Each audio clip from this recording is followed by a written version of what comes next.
d'autres amis qui me posent des questions. Ils me disent, mais toi, tu vas en Europe, en France, c'est juste l'argile, quoi. Donc, à l'époque, c'est il y a 2 ans, 3 ans. Mais aujourd'hui, c'est des gens qui croient beaucoup à ça, qui m'appellent tous les jours. Quand ils voient des reportages ailleurs sur ça, qui m'appellent, ah tiens, voilà. Donc, il y a eu cette reconnaissance.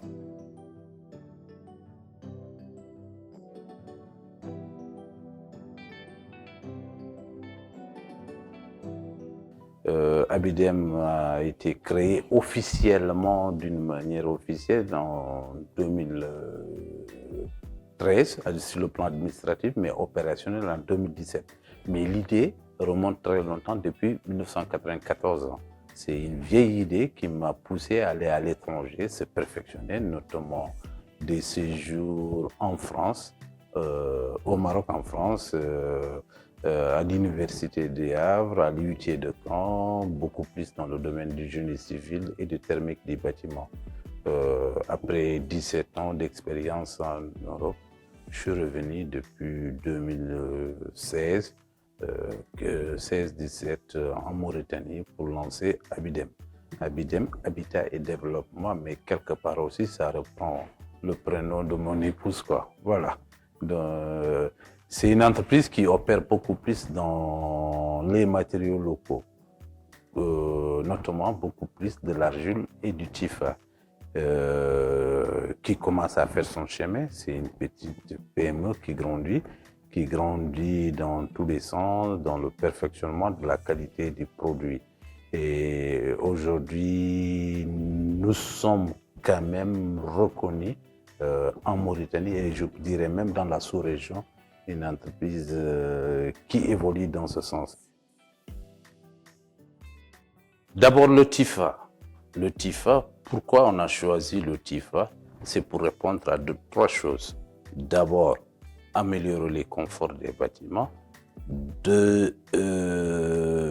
Deuxièmement, avoir une réponse nationale, c'est des engagements de la monnaie, contribuer aux séquestrations, à l'adaptation au changement climatique en séquestrant, en stockant le carbone, parce qu'on nous demande de plus en plus de stocker, de dépolluer, de réduire les émissions. Et troisièmement, c'est un problème écologique ou environnemental dans la vallée, notamment dans le Trarza. Aujourd'hui, le TIFA est devenu une ressource.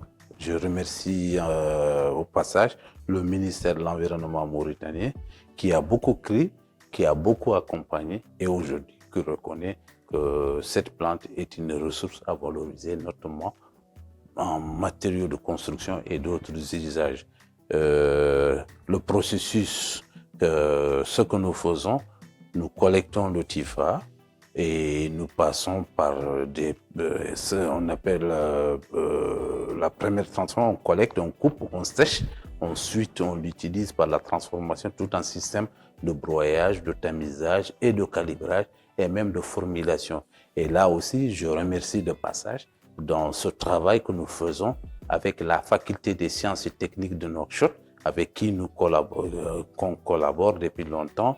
Je remercie au passage monsieur Cheikh Othman Khan, qui est un enseignant-chercheur avec qui on partage. Et de l'autre côté aussi, on travaille avec l'école polytechnique de Nouakchott. L'école polytechnique de Nouakchott, d'ailleurs, on reçoit chaque année des élèves ingénieurs en stage. On est une petite structure, mais on dit que l'expérience, l'expertise doit être partagée.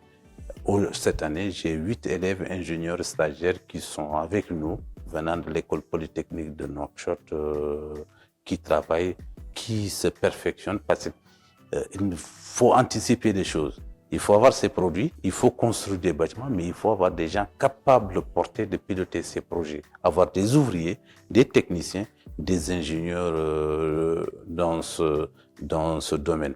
Et de l'autre côté aussi, il faut que nos produits puissent être reconnus. C'est là où joue l'université de Nouakchott, qui est une excellente université, en nous envoyant des stagiaires qui travaillent dans le cadre de leur master de recherche sur le développement, la recherche.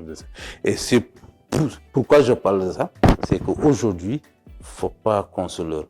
Il ne peut pas y avoir un entrepreneur sans la recherche. Il ne peut pas y avoir la recherche sans l'entrepreneur. Les deux font ensemble pour aller améliorer, faire sortir un produit de qualité économiquement viable, mais techniquement aussi rassurant.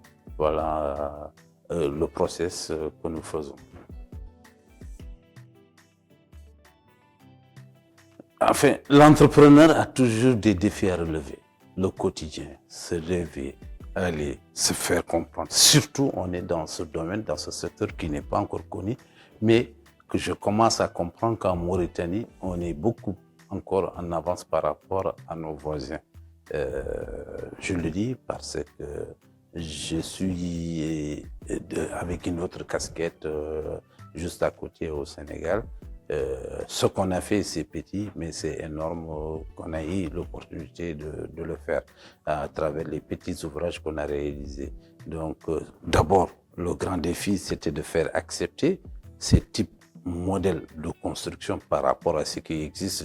Le ciment, on n'est pas en contradiction avec le ciment. On offre d'autres opportunités en parallèle. Donc, proposer plus de choix. Ciment, argile, tifage, tout ça, c'est permettre aux clients, aux consommateurs d'avoir plusieurs choix. C'est à lui de faire plusieurs propositions, à lui de faire un choix. Donc, le défi, c'était de faire accepter. Aujourd'hui, quelque part, on peut dire que c'est accepté. Il y a cette reconnaissance, il y a l'évolution des textes institutionnels au niveau de l'État qui commence à progresser, à adopter des projets. On a vu des centres de santé sortir où j'ai été personnellement impliqué dans le cadre du programme PASS à Nouakchott. Il y a eu des écoles, il y a aussi eu des ouvrages de l'armée où on était aussi impliqué.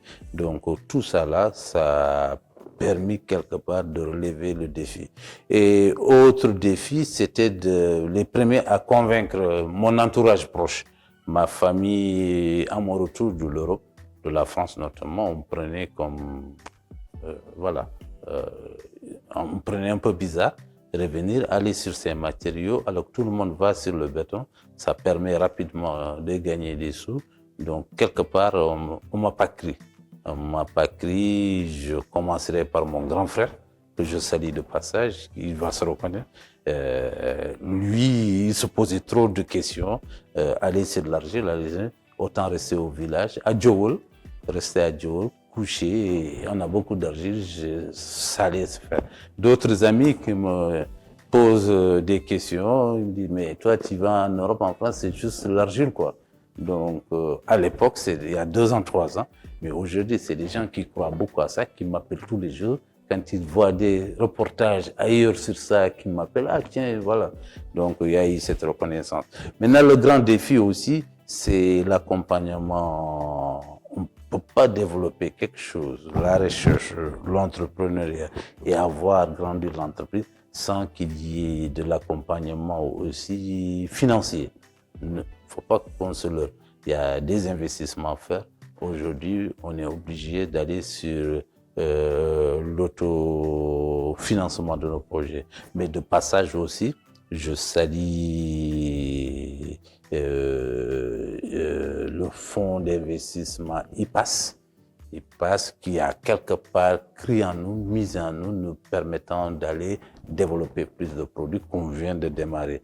Mais tout ça, c'est des défis, c'est lourd, c'est compliqué. Et sur le plan administratif ou législatif ou fiscal, aussi, on est dans un secteur qui n'est pas encore, on aimerait bien que les institutions participent un peu. On ne demande pas qu'on nous donne de l'argent, mais qu'il y ait des facilités, notamment qu'il y ait un alignement fiscal. Quand tu construis, tu utilises ces matériaux, tu es en rabattement, ça nous permet aussi de grandir tout ça là. C'est toute une réflexion à mettre en place. Et voilà, aujourd'hui. Enfin, ma vision à long terme, c'est quoi? Aujourd'hui, on est face à 2 choses ou 3 choses que je dirais. On doit avoir des ouvrages, des bâtiments, de l'habitat durable et confortable. On est en phase de répondre à ces exigences de s'adapter au contexte du changement climatique. On est beaucoup face à ce problème pilier c'est l'insertion, le chômage. Et aussi, je rajouterai un peu le renforcement de l'économie circulaire locale, que je prendrai comme quatrième position. Donc, nous, aujourd'hui, notre vision dit, pour répondre à la problématique du logement, d'une manière globale, on va forcément passer par l'utilisation des matériaux qui va nous permettre d'aller plus rapidement répondre à cette problématique d'accès au logement, c'est-à-dire réduire le coût, avoir des logements confortables aujourd'hui. Je ne construis pas juste pour rester dehors, ce qu'on a l'habitude de voir. Aujourd'hui, on a beau avoir de la construction de l'habitat bien fait à Nouakchott ou ailleurs, mais beaucoup d'entre nous n'arrivent pas à vivre confortablement dans ces bâtiments. Vous connaissez un problème de confort thermique. Donc, ces matériaux nous permettent. Et quelque part aussi, permet de créer des nouveaux emplois, les emplois verts. Je salue de passage la direction économie verte du ministère de l'Environnement qui travaille beaucoup sur la promotion des emplois verts et où il y a cette partie. Et sur l'économie, c'est une technologie qui permet de transformer localement, de créer une richesse locale sur le territoire et peut-être même hors du territoire dans la sous-région et à l'international. Donc, notre vision, répondre, avoir un logement sain, durable, abordable et confortable passe vraiment par l'utilisation et la valorisation de ces matériaux. C'est ça notre vision à long terme. Et aussi grandir comme entreprise, aller plus loin, partager, échanger avec nos partenaires de la sous-région et montrer qu'en Mauritanie aussi, on peut avoir de l'expertise locale, mais adaptable hors des frontières de la Mauritanie. On peut être autour de la table à nos confrères, nos collègues des autres pays, des autres continents, pour dire que nous aussi en Mauritanie, c'est comme ça que nous apportons une solution durable à nos infrastructures, à nos bâtiments, en se basant sur nos ressources. Maintenant, leçon 8. J'ai appris vraiment à travers ce que je fais à connaître d'abord la Mauritanie de long en large. À travers ce que j'ai fait, ça m'a permis d'aller jusqu'à Djowol, je dirais Djowol, mais de Djowol à aller jusqu'à Repan, Galbijemen, Tagouraret, aller jusqu'à Birmoren, dans partout de la Mauritanie. Donc ça m'a permis de bien connaître et de fouiller le sol mauritanien. Et aussi ça m'a fait sortir au-delà des frontières mauritaniennes. Je suis parti dans la sous-région, dans le Maghreb, dans l'Afrique de l'Ouest aujourd'hui, où je suis partagé entre la Mauritanie et le Sénégal, et aussi en Europe. Donc, où on parle un peu de la Mauritanie dans ce secteur, où on essaie de dire que voilà, en Mauritanie aussi, on se prépare à répondre, à apporter des solutions sur la problématique de l'habitat durable, green building, tout ça. Entreprendre, ça m'a permis d'apprendre aussi, de découvrir d'autres cultures, d'apprendre, de me remettre en cause, de dire qu'effectivement, si on croit à quelque chose, on pourra atteindre l'objectif. Il y a 5 ans, quand je parlais de ce secteur, il n'y avait rien. Aujourd'hui, je vois que même l'administration s'approprie, met des stratégies, essaie d'ouvrir notamment des formations professionnelles avec le ministère de l'Emploi, les écoles d'ingénieurs qui ouvrent, qui donnent des modules à travers l'école polytechnique, qui essaie de former des ingénieurs sur ça, l'université qui fait de la recherche sur ça. Et de plus en plus, je reçois ici des gens qui veulent entreprendre dans ce domaine. Et moi, je dirais qu'ils ne sont pas des concurrents, c'est des partenaires. Il faut qu'il y ait plus de monde dans ce domaine. Il faut qu'il y ait plus d'entreprises dans ce domaine pour que le secteur puisse grandir et s'imposer. Donc, aujourd'hui, je dirais que c'est une fierté. Même si ça reste, je ne dirais pas que j'ai réussi. Il reste beaucoup à faire.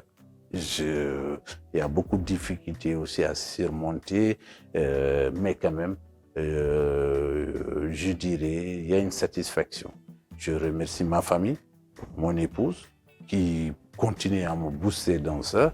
Il est pris au niveau national à travers le marathon de l'entrepreneur, le marathon du Sahel, organisé par l'incubateur Hadina à l'époque et la Banque mondiale. Et tout récemment, avec Emerging Valley, Made in Africa, où il y avait beaucoup d'entrepreneurs, où la Mauritanie, à travers ma modeste personne, a été primée, prix du jury, à travers, c'est une reconnaissance par rapport à mes activités de valorisation, de construction. Donc, j'ai appris, je continue toujours à apprendre et je pars hors de la Mauritanie, notamment au Sénégal aussi. Je continue à découvrir